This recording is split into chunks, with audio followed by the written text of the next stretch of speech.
ജർമ്മനിയിലെ ഓപ്പർഷോഫനിലെ കുലീന കുടുംബത്തിലാണ് വിശുദ്ധ ബാർഡോ ജനിച്ചത്. വിശുദ്ധൻ വിദ്യാഭ്യാസത്തിന്റെ ആദ്യ പാഠങ്ങൾ പഠിച്ചത് ഒരു വയസ്സായ സ്ത്രീയിൽ നിന്നുമായിരുന്നു. അവർ വിശുദ്ധനെ തന്റെ മടിയിലിരുത്തി അക്ഷരങ്ങളും സങ്കീർത്തനങ്ങൾ വായിക്കുവാൻ പഠിപ്പിച്ചു. വർഷങ്ങൾക്ക് ശേഷവും ആ വൃദ്ധ തനിക്ക് നൽകിയ നന്മയെ വിശുദ്ധൻ ഓർമ്മിക്കുകയും അവരുടെ സംരക്ഷണത്തിന് വേണ്ട കാര്യങ്ങൾ ചെയ്യുകയും ചെയ്തു. ഫുൾഡായിലായിരുന്നു വിശുദ്ധന്റെ ശേഷിച്ച വിദ്യാഭ്യാസം പൂർത്തിയാക്കിയത്. അവിടെ വെച്ച് വിശുദ്ധൻ ബെനഡിക്റ്റൻ സഭാവസ്ത്രം സ്വീകരിക്കുകയും സ്ഥലത്തെ സർവകലാശാലയിലെ ഒരു അധ്യാപകനായി തീരുകയും ചെയ്തു.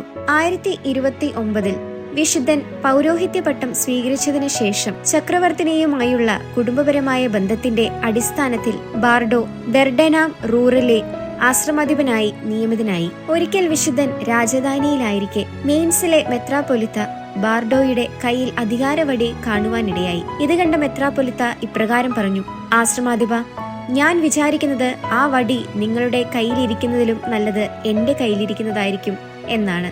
ഇതിന് ബാർഡോ ഇപ്രകാരം മറുപടി കൊടുത്തു: അങ്ങ് അപ്രകാരമാണ് ചിന്തിക്കുന്നതെങ്കിൽ അങ്ങയെ സംബന്ധിച്ചിടത്തോളം ഇത് ലഭിക്കുക അത്ര ബുദ്ധിമുട്ടേറിയ കാര്യമല്ല.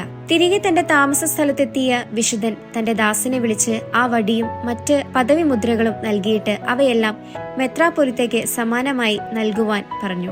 1031 അദ്ദേഹം ഹെർസെഫിൽഡിലെ ആശ്രമാധിപനായി കൂടാതെ മെയിൻസിലെ മെത്രാപ്പൊലിത്തയുടെ പിൻഗാമിയായി നിർദ്ദേശിക്കപ്പെടുകയും ചെയ്തു. എന്നിരുന്നാലും മെത്രാപ്പൊലിത്ത എന്ന നിലയിൽ നിർഭാഗ്യകരമായ ഒരു തുടക്കമായിരുന്നു അദ്ദേഹത്തിന്റേത്. പദവികൾ ഉണ്ടായിരുന്നെങ്കിലും തന്റെ അവസാനം വരെ ഒരു സന്യാസിയുടേതായ ലാളിത്യത്തിലായിരുന്നു വിശുദ്ധൻ ജീവിച്ചിരുന്നത്. വളരെ കർക്കശമായ ജീവിത രീതിയായിരുന്നു അദ്ദേഹം അനുവർത്തിച്ചിരുന്നത്.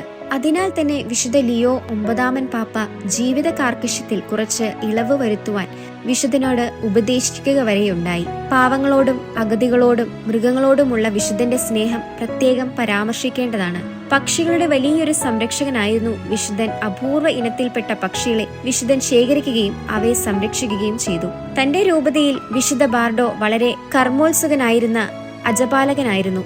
പ്രധാന പുരോഹിതനും തന്റെ കുഞ്ഞാടുകളെ സംബന്ധിച്ചിടത്തോളം ഒരു യഥാർത്ഥ പിതാവുമായിരുന്നു വിശുദ്ധൻ. വിശുദ്ധ മാർട്ടിന്റെ നാമധേയത്തിലുള്ള വലിയ കത്തീഡ്രലിന്റെ നിർമ്മാണം പൂർത്തിയാക്കിയത് വിശുദ്ധനാണ്. നിരവധി ആളുകളെ വിശുദ്ധൻ തെറ്റായതും കാഠിന്യമേറിയതുമായ ശിക്ഷാവിധികളിൽ നിന്ന് സംരക്ഷിച്ചിട്ടുമുണ്ട്.